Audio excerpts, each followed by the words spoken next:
Shalom, salam sejahtera bagi Bapak Ibu Jemaat GSKI Betani, dimanapun saat ini Bapak Ibu berada mendengarkan program Masih Ada Tuhan.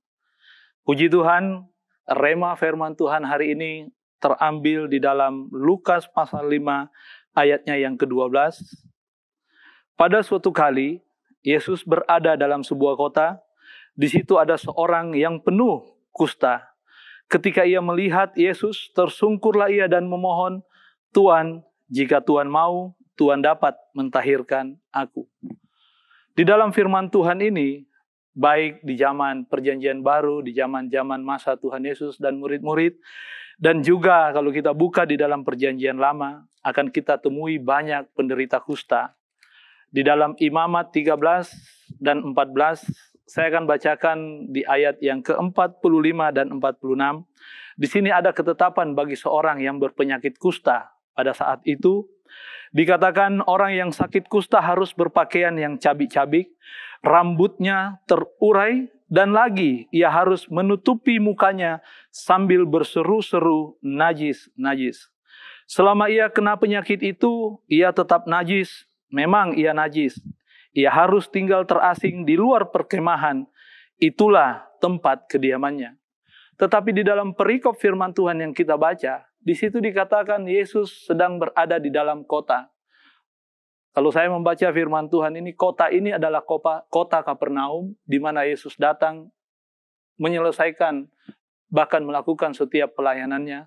Orang kusta ini datang menemui Yesus. Bukanlah perkara mudah, karena kalau kita baca firman Tuhan tadi, seharusnya orang kusta ini berada di luar kota, dia ada di luar perkemahan, terasing, dan disitulah tempat tinggalnya. Tetapi kita membaca melalui perikop ini, orang kusta, bahkan dikatakan orang kusta ini penuh dengan kusta, berarti seluruh tubuhnya penuh dengan kusta, menggambarkan penderitaannya oleh karena penyakit kusta, melambangkan bagaimana hinanya kehidupannya sebagai orang kusta. Tetapi ketika dia butuh disembuhkan, terdesak untuk mendapatkan pemulihan, dia tidak mencari yang lain tetapi datang kepada Yesus, tersungkur di bawah kaki Yesus. Bapak Ibu yang dikasihi Tuhan, hal yang perlu dan penting kita tarik dari pelajaran firman Tuhan ini. Ketika kita datang kepada Yesus, kita sungguh-sungguh harus tahu memposisikan diri kita. Dia adalah Tuhan, kita adalah hamba. Jangan kita mengubah posisi ini, karena seringkali kita mengubah posisi ini, kita jadikan Tuhan itu sebagai hamba dan kita yang menjadi Tuhannya. Bapak Ibu yang dikasihi Tuhan, orang kusta yang datang kepada Yesus, dia mengorbankan segala dalam kehidupannya. Dia rela dicaci, dia rela dihina, dia rela dimaki. Untuk datang kepada Yesus, Bapak Ibu yang dikasihi Tuhan, diperlukan pengorbanan. Seringkali keberimanan kita dihina oleh orang-orang yang ada di sekitar kita. Ketika kita menghadapi masalah, persoalan yang mendesak kita untuk diselesaikan, jangan cari yang lain. Datang kepada Yesus, tersungkur di hadapan Tuhan. Dan hal yang kedua yang perlu kita pelajari, yang menjadi teladan dari si kusta ini adalah ketika dia tersungkur datang di hadapan Tuhan, permohonannya kepada Tuhan adalah, "Jika Tuhan mau, Tuhan dapat menyembuhkan, mentahirkan aku."